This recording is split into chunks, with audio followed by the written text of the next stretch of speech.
Hello, hello, hello, hello, hello, hello, hello, hello. Welcome to the Monday Morning Live Show. This is our monthly free episode, and this is the Ask Me Anything, catch up on the week, start the week right episode on GMG, where we hang out and talk tabletop gaming. If you are a patron, of course, you get these every single week on a Monday or a Wednesday. We try and go back and forth just to hit as many people's availability as possible.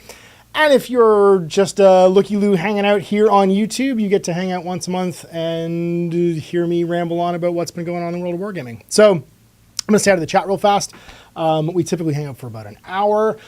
We talk about what I've been working on the last week. We talk about what's coming up in the next following week. And just sort of ramble on about what's the hype in the world of wargaming. I got some new things to show off. I got obviously the Blood Angels Codex in the Blood Angels Army box showed up this week. We have the new Angmar book in Lord of the Rings, and then we've also got these, which are going to be available, I think, on the website on the 28th, which is 2 days from now.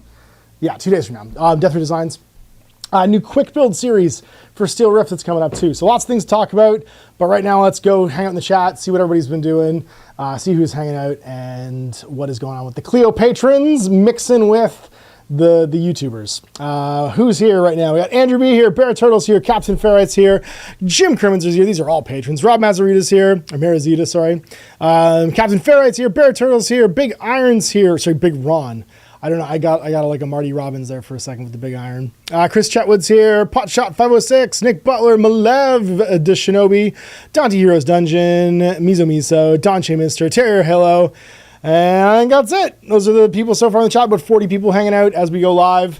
I will check back in with the chat every now and again to say what's up. But first things first, I want to talk about the big thing happening this month with tons of designers involved, and that is ONE BOX WARGAME. I'm joined in the chat today by Malev Shinobi. This is his challenge where basically he's been doing, if you don't know Malev, he's been doing a bunch of designing with the guys over at Black Slate Studio. He's published Demon Ship. He's published, I think, Pit Lord. He's published Hill King as far as his first three sort of game things. And he likes to do a lot of community work. So he's in the chat right now to talk about his current thing that he's drumming up in the community, which is a ONE BOX Wargaming challenge. Now, if you are a new or up and coming wargamer, this is a great way to get your name out there, hang out with some indie designers. There are a ton of designers currently working on it. Mike Hutchinson from Gaslands is working on it. Sean Sutter's been doing some stuff for it, to create a Relic Blade. All the names, all the Blasterites for the most part are digging in. I won't say yes or no as to whether I'm doing something for it right now. But you can ask and get questions answered about it in the chat today. And one of the reasons I wanted to do the big free episode today was to get the word out about that. It's also being sponsored by Wargames Atlantic. Hudson's been doing a bunch of talking to me about it, but basically they make a million different individual plastic kits, any of which could be the basis for a war game. And the general principle is pick a single box. Any miniature gaming company, doesn't have to be Wargames Atlantic, but they're sponsoring it. And design a wargame around just the components inside that box. So throw out the ideas and go and surf the internet and find things that you think are cool boxes of miniatures. Design a game around it, and that's the challenge. It's basically one of these it's kind of like Malev's version of Inktober. You know what I mean? Where you draw every day in October or whatever. I don't know if it's quite a Movember because I'm not raising money for anything, but for those of us that grow mustaches year round, that's also a thing. Malev says he's got over 100 games now, and he's currently doing a daily illustration for Convict Combat, which is his ONE BOX war game of battling convicts. It's like, what if Turner? Now, is it Turner and Hooch? No, what was the one with Sylvester Stallone and Tango and Cash? It's like if Tango and Cash was a miniature game where it's just all convicts fighting inside. Or what was the other one? Lockout. Guy Pearce's Lockout. Remember when Guy Pearce was an action star and not like a weird little freak? Lockout is a fantastic, had some of the cast of Misfits in it too. Fantastic Escape from LA except on a space station. Anyway, enough movie references. But that's one of the things I wanted to shout out today. Go check out that, and of course you can ask Malev any questions you want inside the chat and he will be here to answer them. How you can get involved. I like everybody shout out Tango and Cash immediately.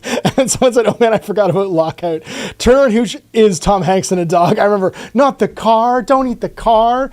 Turner and Hooch is great in its own way. Tango and Cash had I should show Cash, Tango and Cash, because that movie is unhinged. If you guys don't remember the super A-Team van at the end of the movie where they drive around in this like souped up, it was like what I feel like Tango and Cash is what Elon Musk based the Cybertruck around, is the truck at the end of that movie. It's incredible. Holds up very well. So yes, Tango and Hooch, that would be good too. Lurkin Nagel's here and he's shutting out. I like that the chat has immediately devolved into talking about 90s action movies that probably should never have been made, but were also excellent.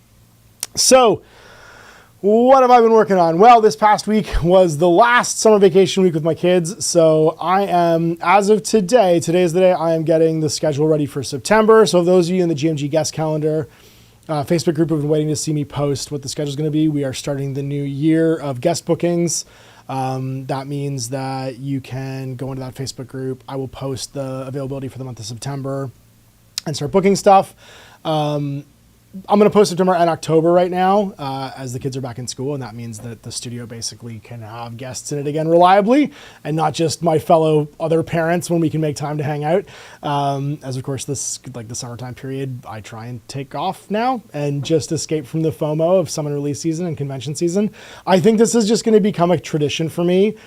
Because most gaming conventions happen in the summer, most of the tabletop gaming industry has like gravitated towards doing this big giant summer release in the middle of summer. And I've had this great epiphany actually with a bunch of my GameStar owner friends recently that it's like, I don't know why we're trying to push games so hard in the summertime when no one wants to be inside for the most part in North America. In the biggest parts of the market, this isn't the time when people typically engage with their hobby the most, and they are spending money a ton on other hobbies or being outside or going to concerts or traveling or, you know what I mean? Like, there's a weird friction right now in between what the tabletop industry does release-wise and what life patterns seem to be of the main demographic that I think are being targeted by that. Because if tabletop gaming was still targeted at kids, yeah, they got a lot of free time right now.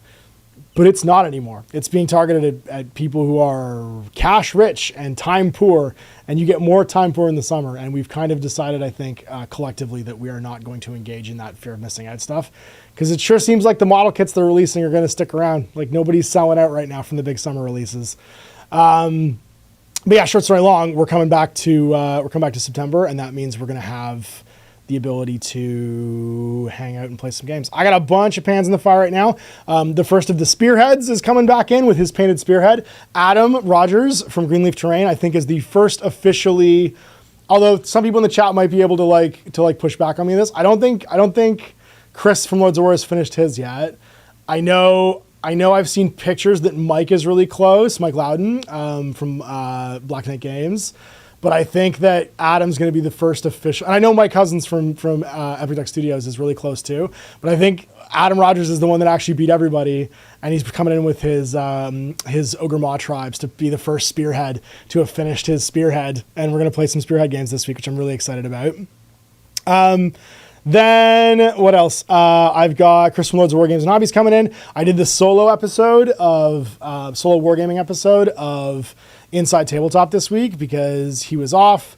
And I think he's going to come in hopefully later on this week, and we're going to get to do some more recording on a bunch more topics because I know you guys have been enjoying those. But it was really appropriate that like the gap week when we didn't have an episode recorded, we did an episode of solo wargaming, and I'm really excited. That one was like, it's funny. A bunch of people were like, there was a bunch of really odd man out comments, and then there was a bunch of just like, oh, and here's all the games that I also like that are like this comments.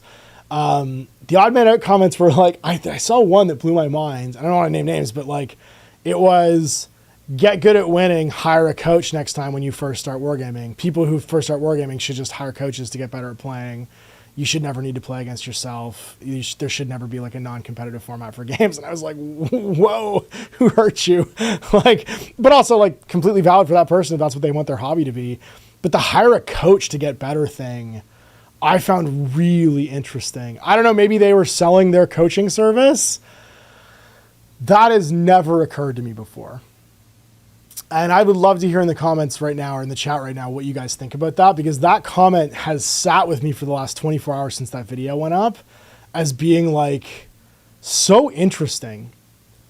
Would you guys hire a coach to get better at something? I would get lessons to do something, absolutely. And it would always occur to me to be like, if there's a great painter out there that gives lessons on how to use an airbrush better or how to do X or Y, I would totally pay for that lesson if it was something I was interested in getting better at. It would never occur to me to get a coach to teach me to be better at a game. And let me explain why. Because the games are constantly changing. You'd be paying that coach forever.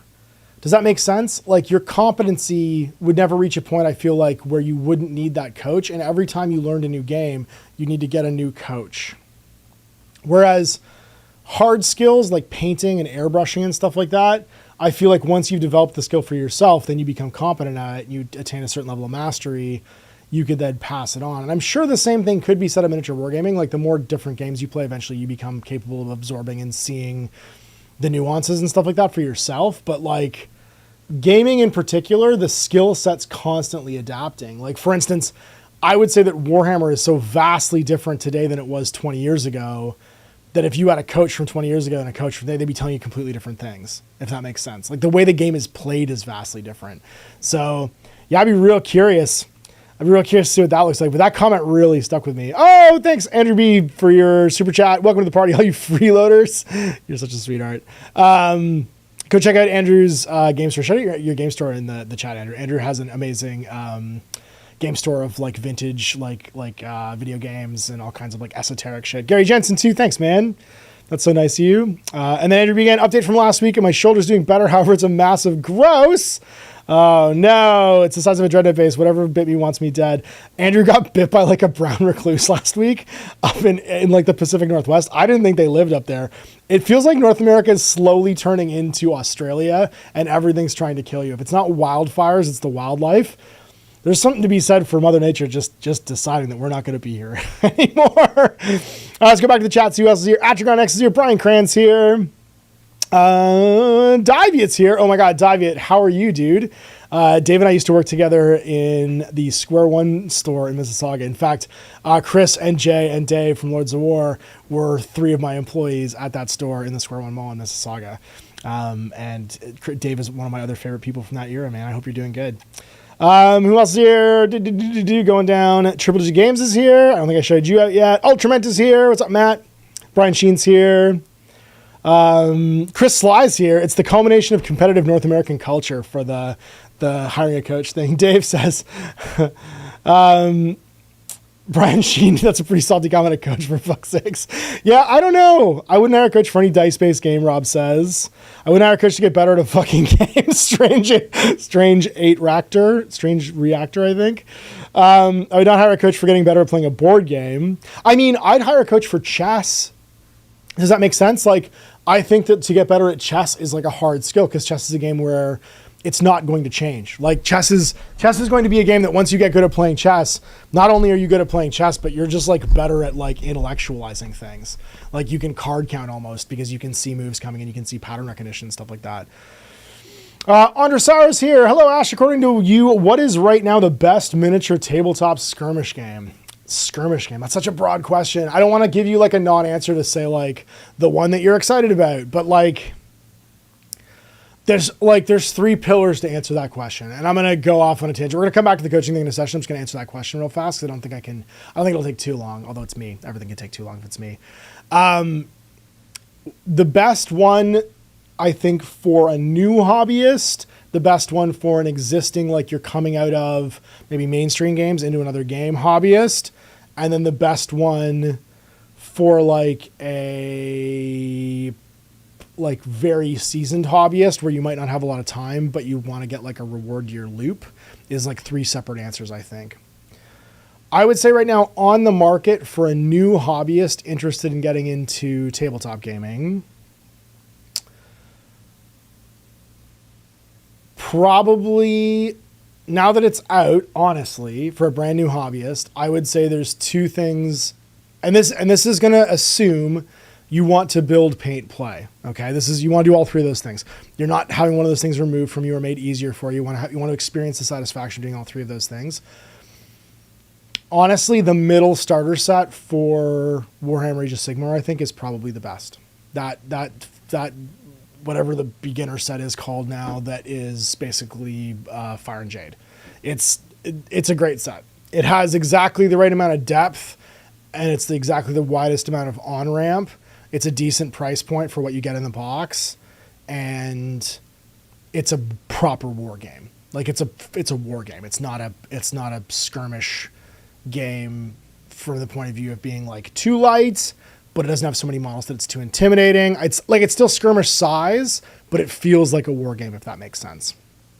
For a new hobbyist. And the reason there's a bunch of layers to that answer. One, it's going to be widely available. Two, you're more likely to get an opponent to actually play it with you because there's going to be availability of opponents, right? Lots of people to go. And three, you're going to be able to find some kind of support, whether it's a Warhammer store or it's aftermarket people in a game store or it's on Facebook or it's on like the marketplace of ideas that is the internet. You're going to be able to find information about it and get supported for it. For an experienced seasoned hobbyist right now that's like coming out of current modern pop culture wargaming, I'd actually say probably the BattleTech Alpha Strike box set. And that's because if you're coming from pop culture gaming right now, from like big mass market games, I actually don't consider them a mass market game right now because they've lying dormant for so long and they're resurging.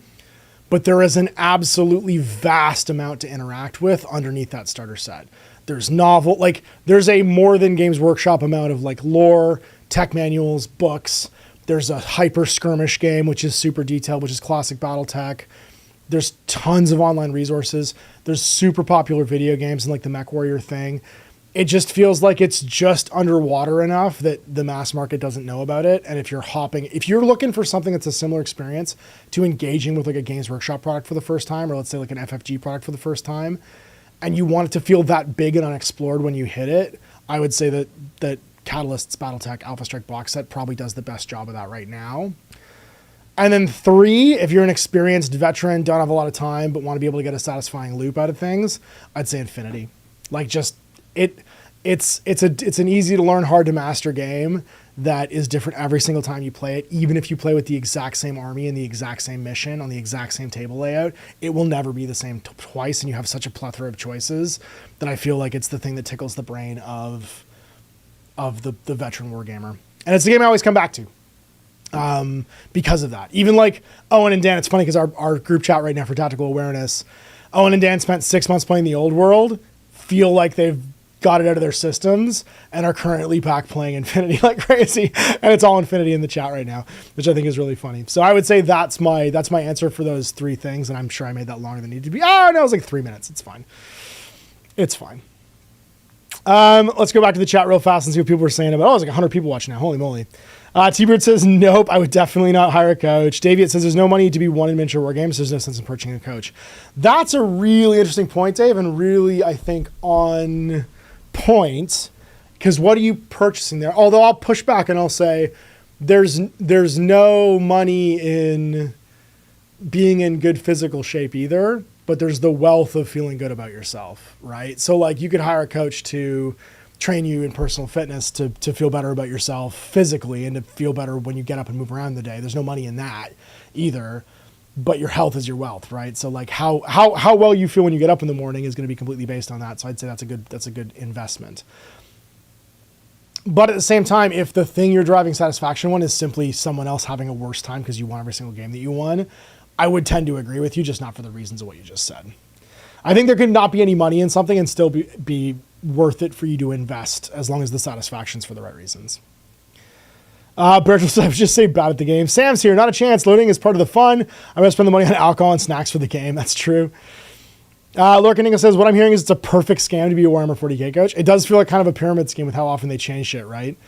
Andrew B says, I would not hire a coach for a luck-based thing. Chris Chetwood says, nah, I only play for fun though. Brian says, if you met a competitive player, half the rules they teach you are going to be wrong intentionally or not. That opinion's peak. No opinion can ever be wrong. It's the logical endpoint to saying that you can't play toy soldiers wrong. I guess it's true.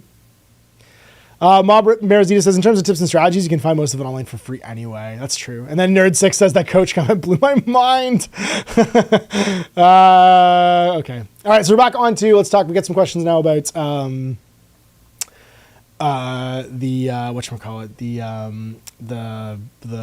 one box wargame challenge. Oh, Andrew B says, so Andrew B's game store is in Beaverton, Oregon, and it's Retro Game Trader. So go check out Retro Game Trader. If you guys are looking for, I think they probably have an online store too, but if you're looking for any of that like vintage, cartridge-based or disc-based video game stuff, Andrew is the most knowledgeable, and I still owe. Maybe I'll do it this week because I don't have the kids all this week because they're going back to school next week. So their mom's last summer week is this week with them. I've owed you guys a playthrough of the Sega Genesis Battletech game for a long time, and Andrew was kind of sending the adapter for it. Maybe I'll do that this week. I think that'd be fun. Maybe I'll do it tomorrow. No, tomorrow I have to do Steel Rift. I'm playing out a Steel Rift thing. We'll figure it out. We'll figure it out. Steve Yates says, hiring a coach is for people who are taking the game very seriously. It seems like they believe the only point's to win. I wouldn't subscribe to that. It's a fun hobby and time with friends. Atragonax says, if I want our coach to help me with my finances, I'm certainly not getting one for $40K. And Dan Fox says, coach, not couch. Yeah, I think that's funny. Hiring coaches is so foreign to me. I love the process of learning a new game by myself. It just seems, it's just being told how to play. It doesn't sound like fun. Yeah, I think there's part of that where like in the beginning, you could take a class on like learning fundamentals, but then again, most fundamentals you could find it online for free anyway. It's about learning how to make a good decision. You know what I mean? Like the game won't be played for you. It's kind of like the argument that's always been against net listing in tabletop games is no matter how good the army list is, the player has to implement it and has to make good choices during the game, right? So if you can't make good choices during the game, no matter how good your army list is, it doesn't just win. Like even the best army list can lose games. And the game has to be incredibly tilted for that not to be the case. For you just to be able to line up and point it at something and have yourself win. And it's funny because every time something seems to be super tilted, usually the game then becomes figure out the thing that tilts it back. And then you've got like a rock, paper, scissors thing where if you're just trying to avoid each other basically in the pairings. You have to be good enough against other things that doesn't become a problem. Alan Nuttall's here. Lonely Bricks here. Hire a coach doesn't account for how some people want to enjoy a game. I'm good with just casual, thanks. And Sam says, fun fact, we have Black Widows here in Canada, but their venom's so weak that they can't kill you. Yeah, we got a lot of ticks here right now, too. And then Brian says, the hire coach comment strikes me as the same cockroaches who hang out in 3D printing groups and immediately push their commissions when you ask if a model exists. Oh, that's interesting. Sam Moore says, what's up? Moonstone demo went well this weekend and you loved it. That's amazing. I'm so excited. That's awesome. Terry Halo says, I've been enjoying Zone Wars lately, playing it with my wife who's not played many miniature games. I think it's a ton of fun. I should hire a coach. That's so funny. All right, I'm going to save my spot right there for Sam Moore's comment. And then I'm going to go over to the mailbag and let's take a patron question and see what is up over there. Home recent, the big patron questions doc. Albert asks, you mentioned before that when okay, sorry, that's not Albert. Josh, what are your thoughts on GW's strategy of using Kill Team as a way of releasing new scalps for old 40K squads? It feels like it generates more immediate sales than if it were just released for 40K, which helps them recoup the product cost quicker, but it's an odd secondary purpose for Kill Team. Do you think they would start doing it for AOS or Warcry? So, two-part question. So I'm actually going to answer the second one first with my industry guy hat on. Yes, because I think that the reason that they have legends in the new Warcry for the most part, the older teams, is that, or sorry, they've legends them, I think, even in AOS, was what I was going to say. The older, Slaves Darkness stuff, I think, got legends, is because they realized they needed to go wide versus deep, and people wanted, and from an industry point of view, your skirmish game should scale up. And the initial launch of Warcry only scaled into a single army because it was all Chaos Warbands. It was thematically cool as shit. It was such a cool idea. And it was so interesting as far as the designs went. I am so mad I don't have all those kits because some of those Chaos models are some of the nicest Chaos miniatures and just the weirdest, darkest, most chaosy shit that Workshop's ever made. The Changed or whatever, the ones who had all their limbs cut off and stilts and shit and their faces were all on their belts. those are some of the most Warhammer miniatures ever made. And like the Crow people, they were fantastic. Some were not as inspired, but some were incredible. They don't scale into a bigger hobby though. So from like the business hat guy point of view, it makes sense that you want this to potentially scale into something. 2, it scales downward the other direction, because I might be a big fan of Space Marines, but really only like a single squad. I might really like the Eldar, but only think that like the Predator thing that the Striking Scorpions do is the thing that I'm actually interested in building and painting. By having it scale backwards too, I might dip my toes into a collection of 40K miniatures that I wouldn't otherwise buy because I don't want to paint the whole army. And if I don't have anything to do with it, I'm not going to then buy it at all. So having Kill Team be a reflection of the 40K armies is smart from both points of view, right? 1, if you're starting at Kill Team, you can work into 40K. 2, if you're into 40K, but you just don't want to paint a whole army of something, you can still scratch that itch and enjoy that model collection in Kill Team. So having the valve go both ways is just smart business hat guy design. And so from the Kill Team point of view, it's always been that. It was the recipe for success in Kill Team with Shadow Wormageddon, which I'm like really tempted to do a Throwback Thursday on now, realizing it's actually as old as this channel. Shadow Wormageddon is one of the first Games Workshop things I ever did on GMG. That and Age of Sigmar 1, which are both reaching 10 years old now. And that basically was like so successful they couldn't believe it, and it sold it so fast they couldn't believe it. Launched Kill Team to where it is today. Because I think it showed, and we said back then when we were reviewing the game, this scratches the itch of, man, I really love that box of Genestealer cultists, but I don't want to paint a whole Tyranid army. Man, I really like that box of Mandrakes. They're just cool as hell. I don't want to paint a whole Dark Eldar army. That was such a great thing. I think they tripped over. It wasn't planned. They just tripped over it. And it turned out to be way more successful than they thought it was going to be. And now they're just doing it intentionally, and they're backwardsing into it, I think, in AOS now too. All right. I hope that answers your question, Josh. Bear Turtle says, can you go more into why you think it's a good idea for CB to release Warcrow alongside a new boxed Infinity Edition? Because they can take their time. It's really that simple. I think that one of the major things that companies overinvest in right now is that they've had the best idea ever. There's the rule of 3 in business, right? You have to be lucky, best, or first. You can have 2 and succeed. Ideally, you have all 3. You're lucky, you're best, and you're first. Great examples are the iPhone, right? The BlackBerry, right? These 2 things that were different enough, but invented the smartphone. The reason they're so dominant, and one eventually ate the other, basically, and the iPhone became more dominant eventually than everything else, and everything else is an imitation, effectively, of an iPhone, was because they were lucky, best, or first, right? So they didn't have to take lucky away. They worked really hard on it, and then they got best and first. Touchscreen, whatever it ends up being. So in this case, what we're talking about is them removing having to be lucky and removing first, right, from the equation and just trying to be best. They're not taking a chance. They want, and so the idea here is it doesn't have to make their whole year in sales. Launching it alongside a new edition of Infinity means that they can find its own customer base that likes it for its own reasons, and they're not dependent upon the Infinity customers to try and adopt another game. And that's smart. You don't want your games to have the same audience. You're just pushing money from one column to the other. Games Workshop does this very often, where they try and get everybody to basically commit to every game all the time sometimes in their marketing. Not intentionally, but every piece of marketing Games Workshop does basically tells us that this game that they're releasing is the greatest game of all time that everyone should play. And that's true from a marketing point of view, and hyperbole. You want everyone to believe that all the time. But if there's only one mailing list and it goes to everybody, it feels like they're just going like this all the time. Like, no, come now play this one. Come now play this one. I'm sure for the retailers it feels the same way. Having that padding basically of having a big Infinity launch the same year, and not quietly, but sort of also having this other thing available that they're marketing as its own separate game, I think is just smart.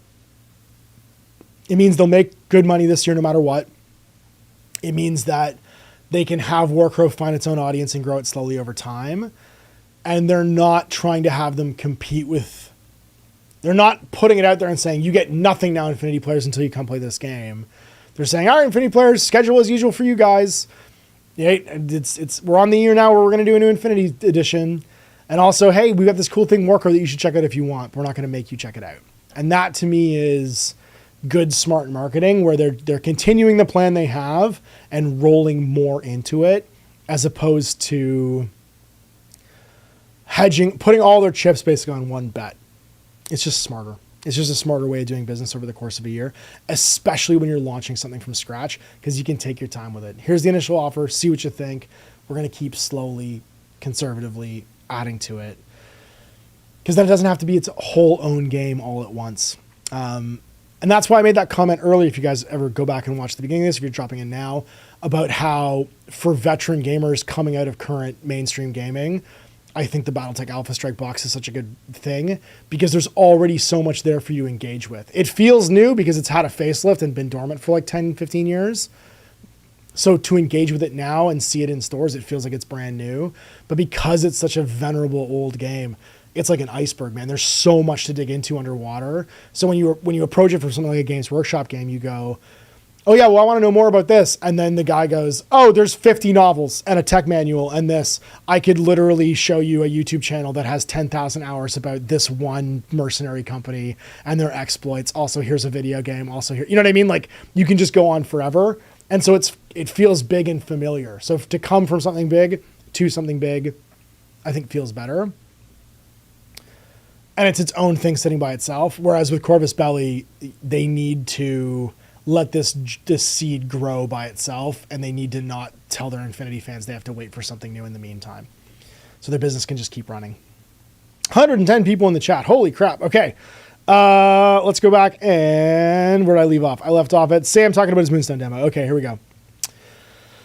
Terrier says, I've been enjoying Zone Wars lately, playing with my wife who's not played... oh, no, we said that already. Lorcan Nagel says, on the whole mindset front, it was a Battletech tournament the other week. I was chatting with the TOs about strategies around using the 2 rerolls you have for the tournament. That's interesting. One of them said that thinking about that sort of stuff is why I score highly and he doesn't, and I did win that tournament. That's really funny. I've never even seen the format for Battletech tournaments. I would love to know what that looks like. Jim Kerman says, I'm pretty stoked for Kill Team Solo. I have a bunch of 2.0 boxes that need more love. 100%. I do think that, I mean, if you guys haven't watched it, it's available right now. It went up yesterday.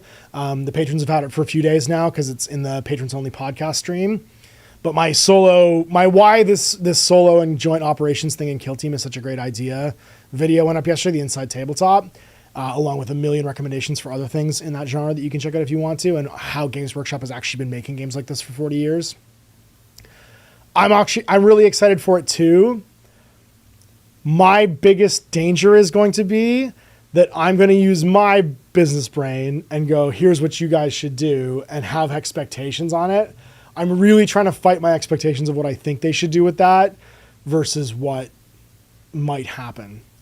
Because if I was to guess, what's going to happen is there'll be those. I think they'll probably keep up the books that they did for the last edition, where you had 2 kill teams and a setting sort of in each of these expansion boxes.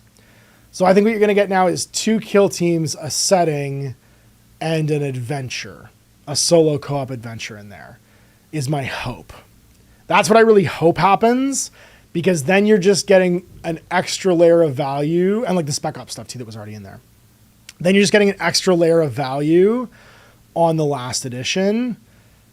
And I would absolutely die to be able to play through a bunch of solo co-op stuff. Because that would make so much sense where like you just pick which one is the active one, right? And then all of those boxes become usable on their own.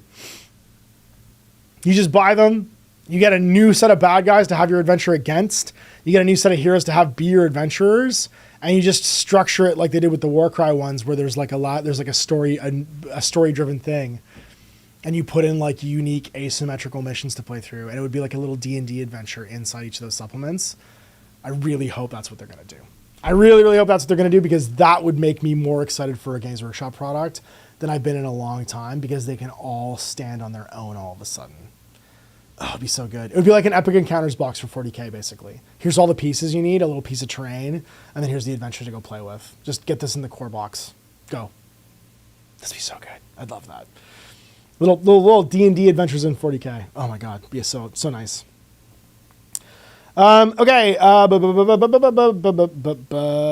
Nick Butler says, I can hear the coach now. If you can dodge a Nel oil pot, you can dodge a Space Marine.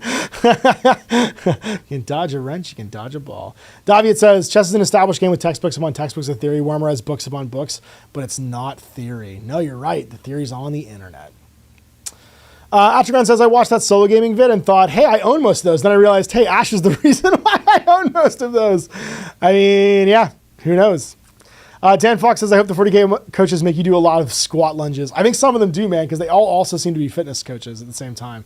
I feel like a lot of the 40K coaches also do like personal training as like their main 9 to 5, and they've just like rolled over that psychology into 40K. Andrew B says, hire Guar as a coach if you play Orcs. We hired Guar once for a games day, I'm pretty sure, in Maryland. And then Mizumizo says, I'd love to see a follow-up to your starter set discussion where you go through all the starter sets chats recommended and see why they're so good.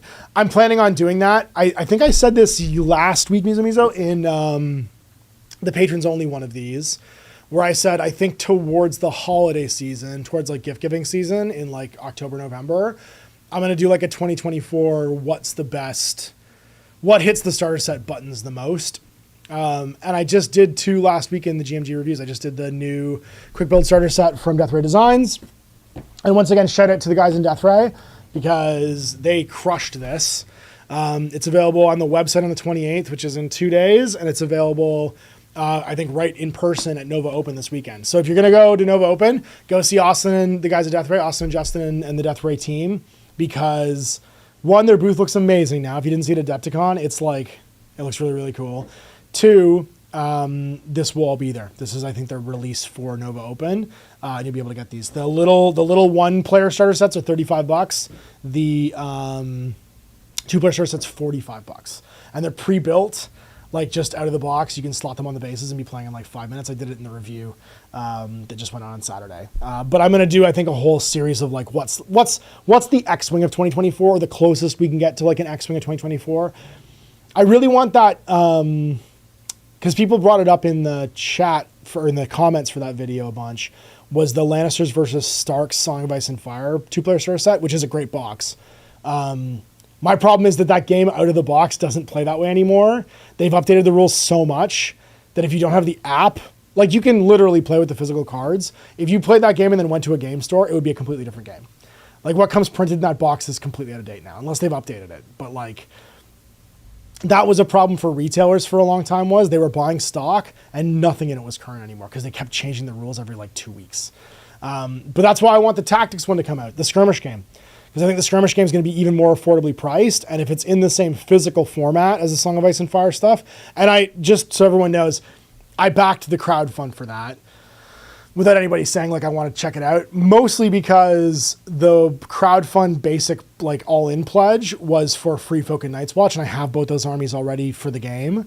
And it came with physical terrain. So I was like, I think it was like $85, and I was getting like Castle Black, all the terrain, 2 armies for it, the rule, like everything all in. And I was like, yeah, I'll roll the dice. You know what I mean? Like I like the miniatures if nothing else. And I'll have a badass set of Song of Ice and Fire minis. But that's the kind of thing I'd like to see on that list, right? Like this Death Ray box, Sean starter sets for Relic Blade, which are great value for what you get inside and are completely playable out of the box. Like things that hit those 3 qualifiers that I came up right, where it's like price, how quickly do you get the gameplay loop? Is the gameplay loop as close to the intended loop as possible, that it's engaging and allows you to feel the satisfaction of completing that process, right?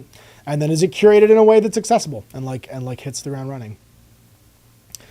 John Ashley Smith says, howdy at Gorilla Miniature Games. Checking in from the QEW in Burlington. I got a copy of the Steel Rift rules and put the zap on my scale kit bashing stuff to use in the game, and you're loving it. That's awesome. I'm so glad you're excited about it. I'm so excited about these boxes. If you ever feel like driving down, come play me. That'd be great. Lurkin Nickel says, I don't know what that's regarding to. Davian says, instead of hiring a coach for wargames, hire a therapist. Dave's getting dark in the chat today. I love this. All right, Gary Jensen says, Ash, after some time, what's your opinion of Mortal Gods? If I can break out of Necromunda's lock, I'm really interested in that game. It's a great game. Mortal Gods is really well done from the point of view of they made a modern sensibilities historical wargame. I was super impressed when Les brought it down. He did a great job like curating the experience for me. But I think that box set in particular is such it plays like a modern war game, but is historically based and also has the fantasy elements you can roll in with like the omens and stuff like that. I really, really appreciated that it was a game set in history made for a modern audience from the point of view of like how the gameplay mechanics work. So really well done and like super like it's affordable enough that you can roll the dice on it, have like 2 weeks of fun games. If you get bored with it, who cares? You paid like $100, I think, all in. And then, oh my God, there's so much here. Dante's here. Dante Heroes Dungeon says, Dead Zone is my favorite skirmish game. I like the adding d8s as a modifier rule. Yeah, the scaling dice thing I think is fantastic. Josh Smith says, is it wrong to use Gundam artifact kits for Steelwraith? Absolutely not. You should use whatever you want. And Chase Patterson's here. Hey, Chase, what's going on, man? Hope you're having a good lunch break. Matt Brooks says, The Sword. Yeah, man, that's a great Sword album. That's actually one of my favorites. It's too bad they broke up. I saw this when they were touring this out. They were like fresh out of high school when I saw them tour this album. This is 15 years ago, maybe, probably, when I saw this. I'd heard about them from my buddy Owen out in BC. Shout out to Owen at the Games Workshop in Burnaby. I think it's still in Burnaby. And then he was like, you should check this band out. And then they were playing South by Southwest in Austin, and I was traveling, and I went to South by Southwest for like a night, and they were touring that album, and blew my mind. Fantastic. I think that's where I bought that, actually. That record might be from that tour. Yeah, great album, fantastic band. Also, this right behind me, this is my newest. This is what's on the turntable right now. This is on the Technique. Is introducing his 25th anniversary remaster, which was done at like a half-speed dub from the original tapes. Is chef's kiss. If you like introducing, if you like 1996's greatest lo-fi hip-hop album of all time, actually it might just be the greatest lo-fi hip-hop album of all time. It's a banger, and that remaster just got reissued. It was not available for a while because the 25th anniversary was when? From 96 until now? It was 2021. And they just reissued it again. They reprinted it, and it's a fantastic album. Dan Fox says, I'm in Corvallis. I'll have to try it at the store. You should check it out, man. Sam says, silly question. I moved to the new city, and there's a local wargaming club. It's been a year, and I haven't actually gone to the club. Any tips for making a good impression? Yeah, man, just show up and say hi to people. Introduce yourself. Try and find out who the organizers are, and say hi, and ask for details. That would be my main thing, is just find some personable people that you look like they're people you would want to hang out with. And be like, hey, do you mind if I watch your game? And then introduce yourself. And that's it. That's all I've done every time I've moved to a new city, is I just walk in and say hello to people. Nick Butler, Adam Sandler's next movie is he plays a coach for competitive 40K players in No Dice. Veil of Darkness is here. Yo, Ash, what up, man? What's up with you, Veil of Darkness? And then Andrew B says, remember, everyone, if you enjoy the content, you're able to join the Patreon and keep me rolling. Thank you so much, dude. Andrew is such a better promoter of me than I am. It's really funny. All right, I'm going to go back to the mailbag and finish it off. Yeah, man, we're 45 minutes in. Holy moly. I can talk and talk. All right, Jay says, I've been reading the new edition of John Peterson's Playing at the World, A History of Simulating Wars, People, and Fantastic Adventures from Chess to Role-Playing Games. The thing that really interests me is that some of the Wargame zines in the 70s had like 50 subscribers, but almost everyone involved sent in letters and contributed to publication. Do you think that there should be this sort of thing in the modern world? Discord's making zines. Any advice on how you could get my local friendly local game store into making a zine for ourselves? Oh man, that's a great question. And you're going to hate my answer, because the answer is just do it.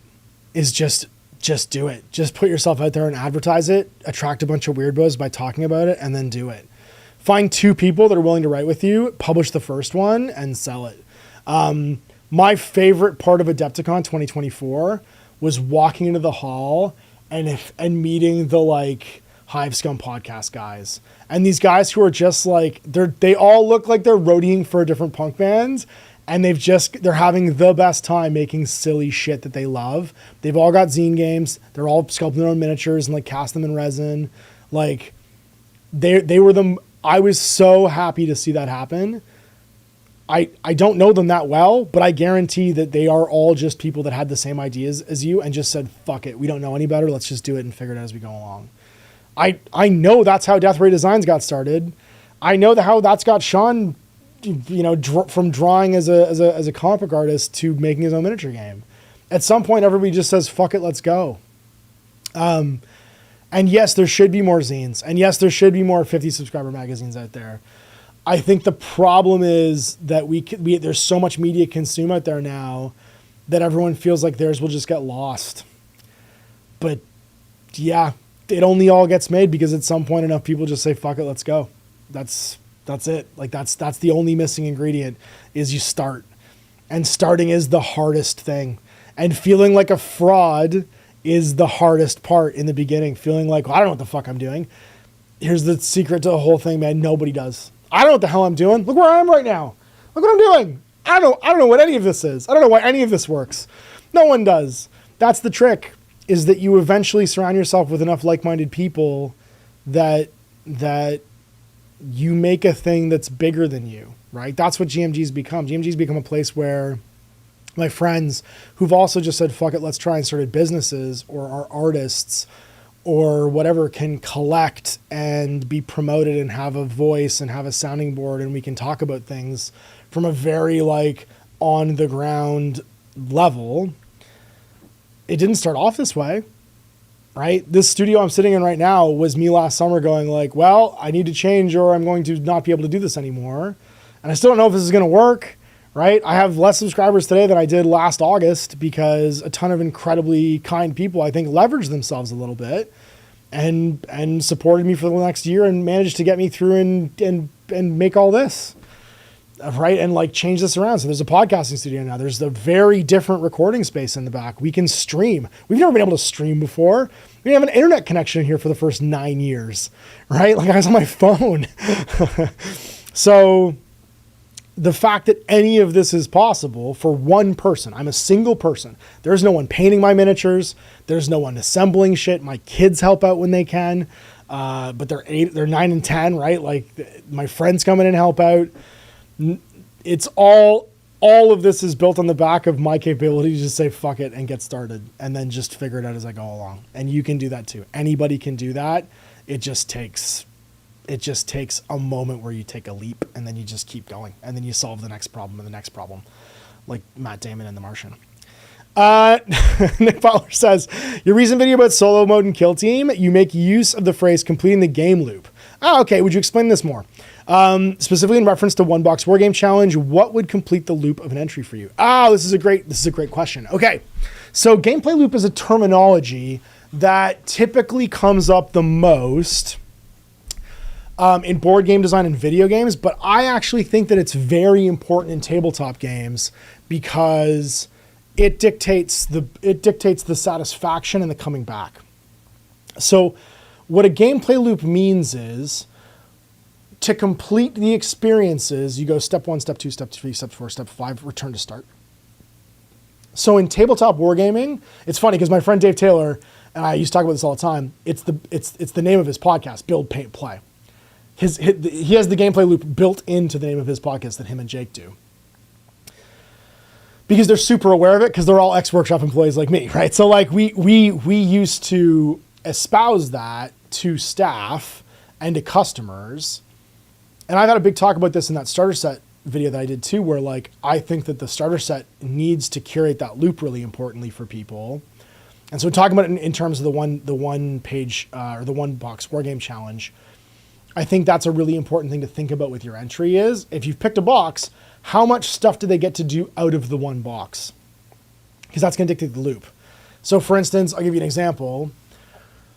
If I was to pick up the Necromunda 1997 box, right? Plastic orcs, Goliaths, plastic Orlocks in it. They can be made in a variety of ways.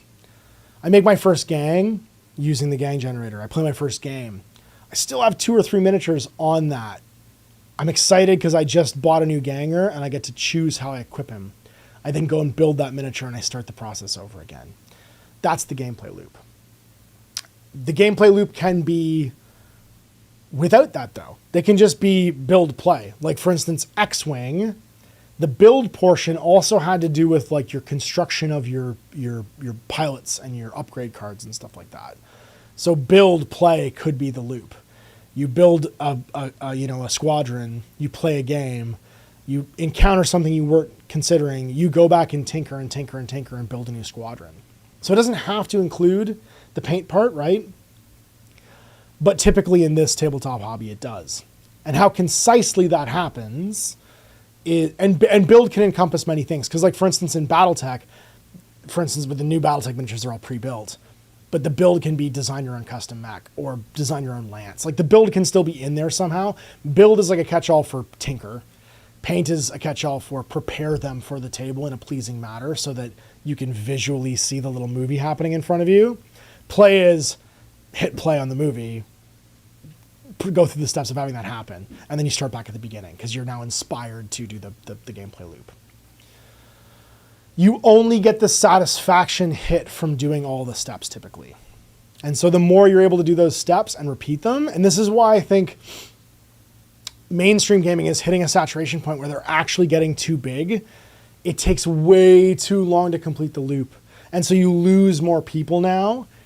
And that's why the winning has to be so important, because if you didn't win all this fucking time you spent playing a 3-hour game, building hundreds of miniatures and painting them all, has to be fucking worth it. It's like online dating. The more times you go on a date and don't fucking get laid, you need to come back, and it has to be worth it at some point. It has to be the best experience ever. I think that's why online dating is so fucking toxic, right? Because the more times you get to the play part so very often and it doesn't work out, and you have to repeat the process over and over again. Thank God it's not a place I'm at in my life, but all my friends who have to do it, it's not a thing, right? Like it's dissatisfying. The loop of an experience is about reaching a satisfactory conclusion. And so for the one box challenge, I would consider things like picking the box that allows you to have slightly more than the loop experience, so that you can go back to engage with the build part and tinker and make something new or add something. And then you get the paint part, the prepare part, and then you get the play part, and it's satisfying to do that loop over and over again. So that would be my long-winded answer to that question, Nick. And that completes the patron questionnaires. So let's go back to the chat, see what's up. Jesus Christ, there's 130 people in this chat. What is happening? You guys are all maniacs on your lunch break. Thank you so much, by the way, everybody, for hanging out with me on this lunch break. This is my favorite part of the week. I don't know if you guys are party to this very often. I'm pretty sure there's probably at least 40 or 50 patrons in the chat, 'cause that's usually how many patrons are able to show up on a Monday. But my favorite thing about GMG is the community that's grown over the last 10 years. We all have in-jokes. There's a bunch of stupidity that happens in every single of these chats. We talk to each other. There's no reason I should know that Andrew is a giant Limp Bizkit fan, except I do somehow know that, or that he runs a game store, you know what I mean? Or that Nick's an artist, or like, I know about my community because we spend a lot of time actively together, at least once a week. And that, I think, is the thing that has set this apart for me and has given me the energy to want to keep going, is that there's a lot of reciprocity in this process. I try and make myself as open and available as possible to that stuff too, because honestly, like, I have a very weird life that I'm very appreciative of, and I like to bring people in and have them be a part of it. So lots of patrons have come to visit the studio. They hang out in the chat very often, and we're kind of from all over the world, which I think has made me incredibly happy. We've got people from as far as Vietnam, Japan, Australia, you know what I mean, the whole Pacific edge over to the Pacific side of North America, of course, with folks like in Oregon and California, you know, across the Midwest and into here. So like it's a very vast and diffused amount of people who all have a sense of humor in common, a hobby in common, musical and movie taste in common, and I'm incredibly proud to be a part of it. So I'm going to go back and hang out with the chat for maybe 5-10 more minutes, and then we will get on with our weeks. So I should talk about what's coming up this week. Can I get the Steel Rift starter done? I'm going to get, because I really want to play with it before Nova, and I'm trying to do like a live fire thing. Got Spearhead with Adam, and I'm super pumped for. Adam actually read the Adam was reading the co-op section 2 for the Kill Team thing. And we were talking about doing something. He really wants to convert that. He was saying to me in a text yesterday, he really wants to convert the Halfling Blood Bowl team into Ratlings. And I was like, oh, we could do some cool shit there with like Ratlings and Kroot, or like do some kind of like weird co-op mission and make up bad guys and write like a little thing. So we might collaborate on that, which I think would be fun.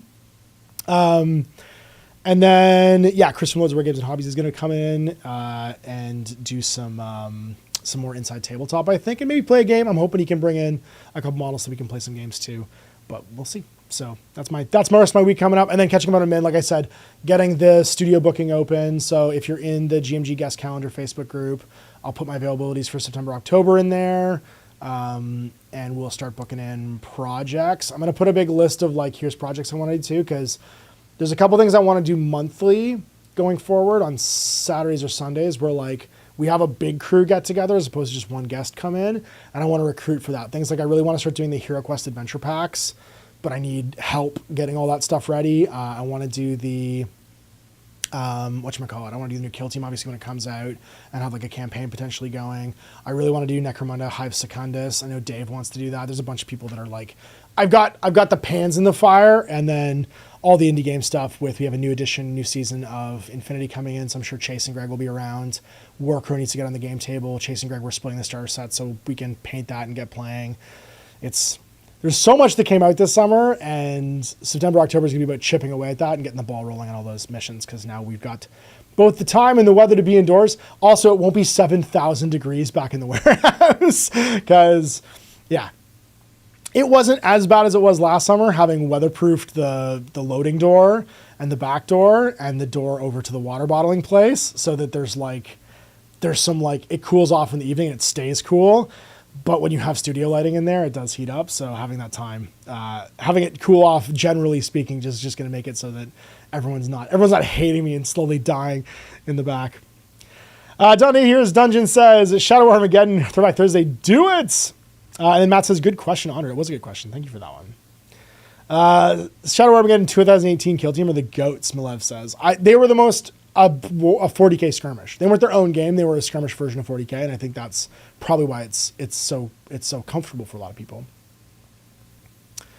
Brian Cran says, I never upgraded from Kill Team 2018. That book's a perfect standalone experience. It was a fantastic one. John Ashman says, Dreadfleet. Hell yeah. Strange Reactor says, Gio's approach is just keep the fire hose on so no one can stop and think about whether it's a good thing.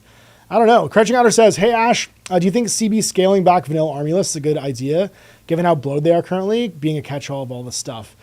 Yes and no. I think they're fine the way they are as long as the availability stays super limited and you can't skew, right? Like, if you can't skew, skewing is what makes a game, profiles in a game have too much or too little value. What I do think they should do is be aggressive about about just being able to alter their point values. I think they're too hidebound to the point matrix they use based on skills and equipment. Internally inside a faction, I think that things should be able to be adjusted freely depending upon the mix of available options, right? And that would help with that problem a little bit if you could over or under cost something when it's in vanilla, because it could be too good or too bad.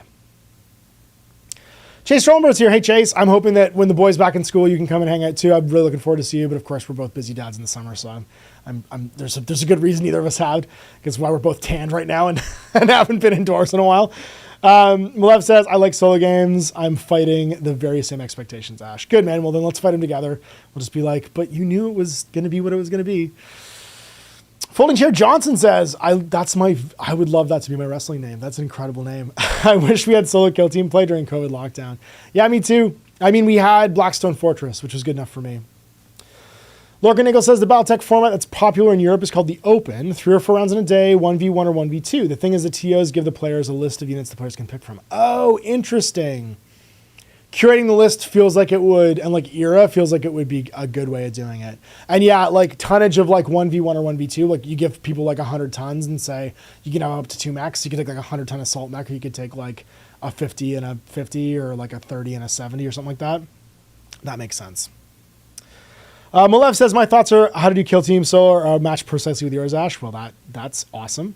Trilateral Miniatures is here. Hey, man. I hope you're doing good, Tim. Caldorf's here. It says that would be so cool. Lurkin Eagle. So in the tournament the other week, the last round was all periphery stuff, and you could pick a Centurion and Whitworth or a Centurion and Merlin. Oh, that's cool. I like that. Yeah, because then it's more chess-like. Everyone has the same tools, and no one like min-maxes. It's just about coming in and playing. I think that's really smart. Yeah, that's really smart. I think that's a really cool way of doing it. I never would have thought of just curating what you could take. Nick Butler says, should I hire a coach if I'm going to play solo, or am I just going to beat myself? Oh, Nick, you rogue. He said, I wish I could end that comment because I just read it out loud.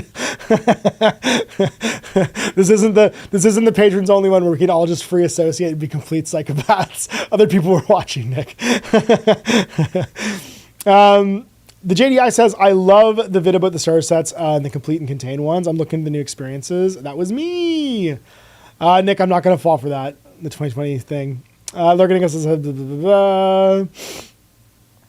Thomas Robbins says, Song of Ice and Fire ruined itself locally for me with the updates to all those card packs. Completely killed the interest in it. I think the more dangerous thing than killing interest for consumers, because as long as you, like, they did make it all free, which was fine. Like, they made it so that you could download all of the new card updates and new card shit for free, which I think is okay. The problem I think we had with that was that the retailer no longer had confidence that what they were going to order they could talk about or would have be the same, and they wouldn't have people coming back asking questions about it. That chips away at retailer confidence, right? And you have people that were stocking a lot that just might not stock as much so going forward. Matt says, obviously the X-Wing of nowadays is Space Marine Adventures Tyranid Attack. Maybe. I wish it was, but that's a Barnes & Noble experience. It's funny. I do think this is something that you should be careful of if you're in North America, particularly the US, is that the Barnes & Noble GW products aren't available anywhere else. You are the only market they're available in. Same with the Target stuff for BattleTech. I think there's a preconceived notion that because that stuff's available in the US, it's kind of available everywhere, and it's not. So it means that it doesn't have the market penetration that you might. You're still the biggest market. Not for Games Workshop, weirdly, I think still. I think the UK is still their biggest earner that isn't licensing, but you're their biggest emerging market, and I think you're probably going to be their biggest if you're not their biggest now. But it's not. If it wasn't an exclusive to those retail chains, I would say that yes, those are great market penetrators, but they're just designed to penetrate a single country, which makes it hard to hang on to. Keldorf says, any plans for Halo Flashpoint? Unfortunately, my friend at Mantic went to work for GW. He left and went to work for GW, so I don't know what's going on at Mantic as much anymore. But I'll gladly give it a try. JS Ramirez says, Ash, you gonna hop on the OBW challenge? I don't know. Maybe. We'll see. Dave says, I'm excited to try out Warcrow, and I'm really looking forward to his non-metal models. Yeah, I think you're gonna like the models, Dave. The sculpts I put together were super clean, and had good, like, tight detail, which means you'll have a good time painting them, I think. Zug1974 says, a little late, but I'm here. Speaking of Mortal Gods, its older brother Test of Honor is a fantastic game. Yes, I'm hopefully gonna get to try it out in the fall. John Smith says, there any gaming conventions events upcoming in the GTA I am certain to hear about afterwards? No. There's the TG, like they're not conventions. We, weirdly, for how many gaming stores we have, we don't have a convention, and it's because all of the conventions we have are run by a particular gaming store. We have no unbiased, we don't have an Adepticon, we don't have a Nova Open. No one's ever stepped up in Toronto and tried to do it, I think, in a way that's ever succeeded. We have a bunch of, like, good 40K tournaments and good, but, like, not one where vendors show up and companies show up. There's nothing like a Nova or an Adepticon. There's one in Calgary. There isn't one here. There's one in Ottawa. There isn't one in Toronto. It's a fucking crime, and we've done that to ourselves, in my opinion, unfortunately. Andrew Gunnock says, Ash, anyone would be a better promoter than you. I only promote other people's things. I have imposter syndrome where I don't promote my own shit as well. It's the world, just look, if I can do things for other people, I will always choose doing shit for other people before myself, because that's my trauma. just accept that about me. And it's the good I put into the world. Malev says, fuck it, let's go, is how Demonship was born from inception to completion. It was like 3 months. Yeah, it was. Dante says, Ash, do you think Star Wars Legion has much of a future, or will it go the way of X-Wing? I personally think it's going to have maybe another 2 to 3 years, and they will try and cycle it out, or they'll completely relaunch it with brand new shit. But I think they learned from X-Wing that the market's maybe not there for Star Wars fans. I'm just looking at people reacting to me talking about the fuck it, just do it thing. Sam Moore says, I want a shirt that says I don't know what I'm doing or how any of this shit works. You're right, it's the hardest part to overcome. 100%. And Trilaterum says, I agree with you, just try. When I started Trilaterum 8 years ago, it was just a Word doc and no minis, and now I have Star Sets books and 30 factions, and if you love it, do it. 100%. I'm just going through people saying nice things about me because I don't want to say them out loud. We're talking about gameplay loops. Okay, Malev says, Demonship was designed around the gameplay loop: collect, build, imagine, paint, play, condensed into like a shotgun blast. Yes, absolutely. And because it's in this like small space too, you can make it your own. Like you could easily make you could easily take Demonship and make it a dungeon crawl. You know what I mean? Like you could do whatever you want imagination wise, and Demonship is this great sort of like basis for that.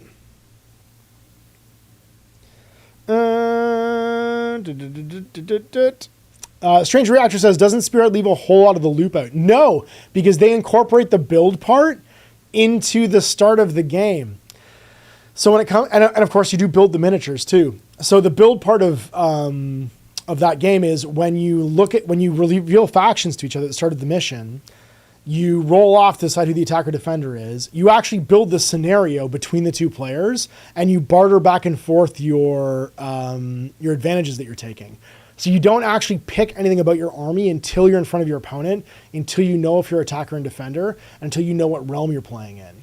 So part of the tweaking thing happens during the setup of the play. They've just incorporated the build after the build miniatures part into that section of the game, where there's a design component that happens during like the selection of your rewards and advantages and stuff like that, and your selection of like the table side. So it's and obviously you do build the miniatures too. Like you do build and paint miniatures. So like just because you don't build and paint the first time round, or you do build and paint the first time round, you don't necessarily do that again.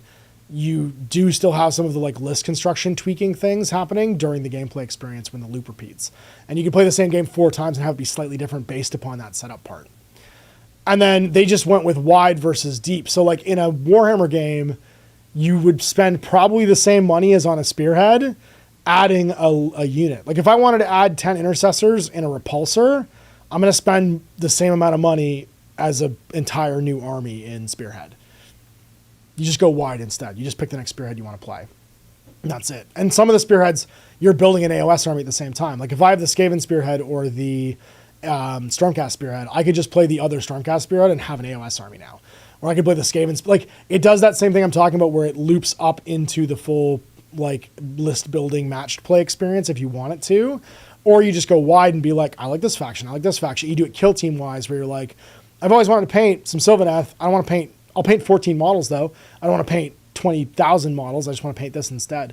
So I think it's the same as Kill Team where like you have the same barrier in Kill Team, but people start multiple Kill Teams. You know what I mean? Just because they want to start a new one. It's the same thing in this.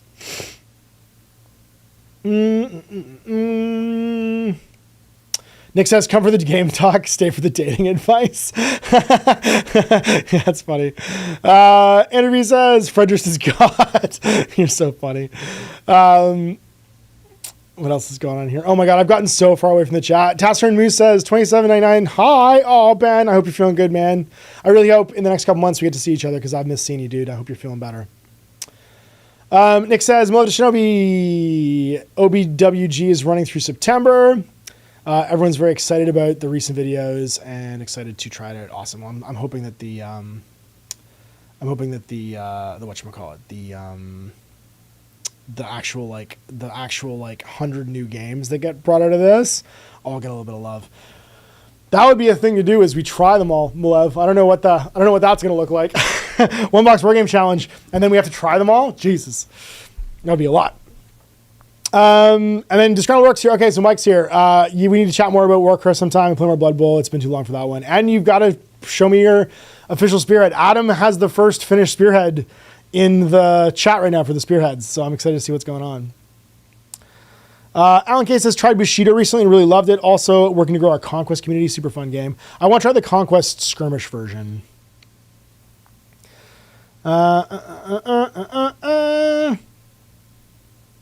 Jim Kerman says, Steel Rift is so good. Ash has to make a living and pay bills. No shame, brother. Yeah, no, I know. But like, Steel Rift is not... Also, Steel Rift is fully Death Ray Designs now. Selling Steel Rift is... That's giving money to Austin and friends. That's my goal, right? I wrote it with them because it was something they asked if we could do together.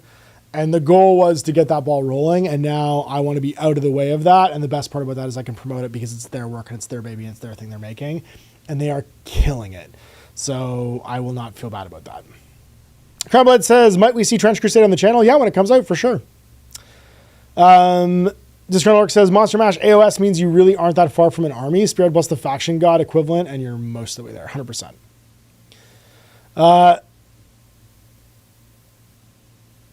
Discount says, black ink and bases to go on the Spearhead, then coming along well. Awesome. Sean Bailey says, been on the GW hobby since COVID after 30 years. Spearhead seems like a cheap way to try and onboard back in and see if the love's still there. I think the best part about Spearhead, honestly, is you can just play it at home on your dining room table, and it's low impact mentally, so that when you complete the loop, you're excited to play it again, and you go and look at that Fire and Jade book, and you have context now for the rest of them, and you start looking at other collections and being like, well, I always wanted to paint some of those Slash models. I always wanted to paint XYZ, right? Like, it makes you understand it fast enough that it makes you excited to like just kind of muck about and not worry about it, because you can't screw up the list building. You can't worry about balance. You don't worry about making good or bad decisions on what you're picking. It just matters if you like the miniatures or not, and then you get to play. Ekenrock says, my first time catching you live. Love what you do. Thank you so much. I really appreciate that. And Caldorf says, Steel Rift stars look like great value. Luke Martin says, all the old farts in my wargaming group are finally playing OPR regiments instead of complaining about GW. I hope we get to do more of that. That sounds awesome. And then Jez Hunt says, been loving Death Wizards at the moment. Proper fun game. Good way to get a dent in the pile of undead and heroes. Hey, Jez, my plan is for October, we do a Spooktober thing where I do nothing but horror-themed shit for a month. And Death Wizards is on my list for indie games.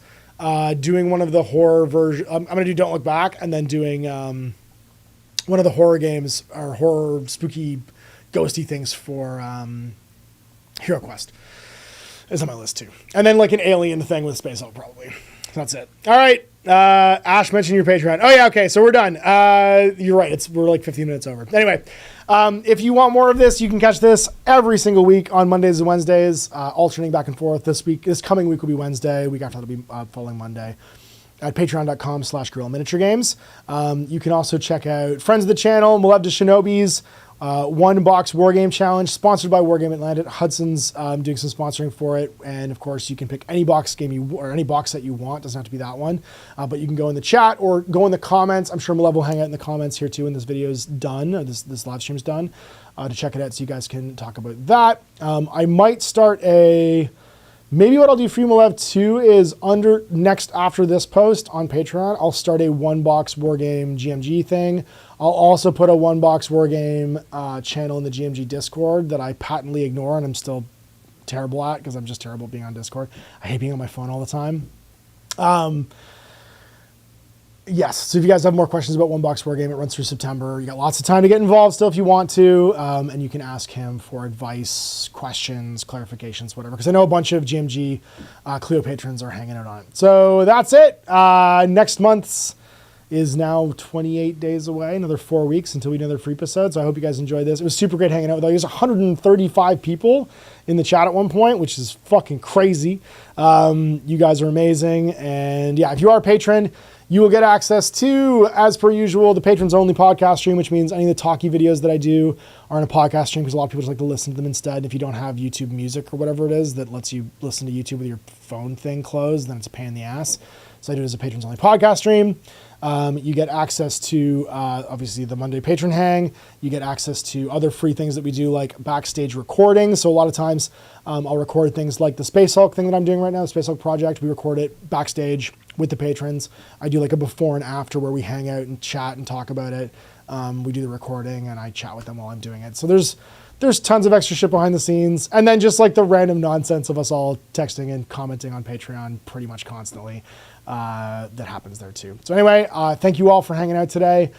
Everybody is super appreciated. Thank you for all the chats and super chats. Thank you for all the thumbs ups. And if you're watching this in the future, just do all the, tell me to fuck off. Tell me to do whatever it is. Tell me to do terrible things in the comments, because it's all engagement and it all helps the channel and it all helps this grow and reach more people.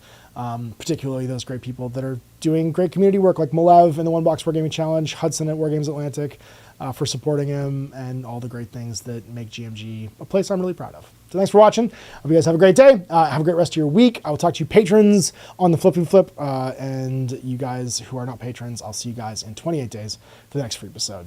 Bye, everybody.